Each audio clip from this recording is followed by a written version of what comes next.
এতিয়াতো আমাৰতো ককা দেউতাহঁতে এই খেতি কৰিয়ে আগৰ পৰা হাল মাৰিয়ে এনেকৈ কৰি খাই আছিলে আমিও তেনেকাই কৰি খাই আছোঁ আৰু লাহে লাহে এতিয়া মানুহকেইটা চব গাড়ী ঘোঁৰা দিয়ে উঠাই আছেতো সেইকাৰণে গৰু হাল লাহে লাহে কমি গৈছে আমি কাকা দেউতাহঁতে আগতে আমাৰ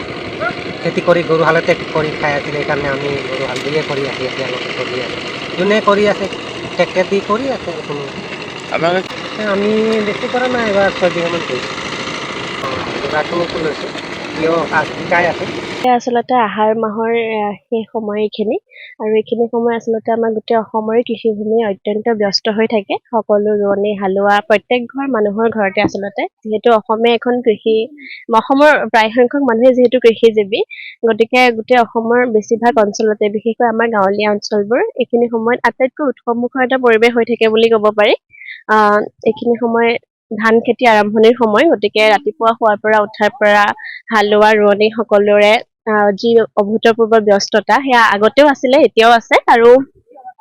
অনাগত দিনতো এনেকেই থাকিব আৰু এনেকেই সকলো ব্যস্ত হৈ আছে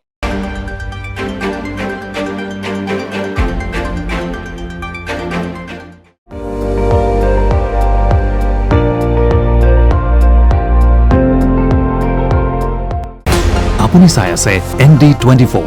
সৰ্বশ্ৰেষ্ঠ নহয় সৰ্বোত্তমৰ দৌৰ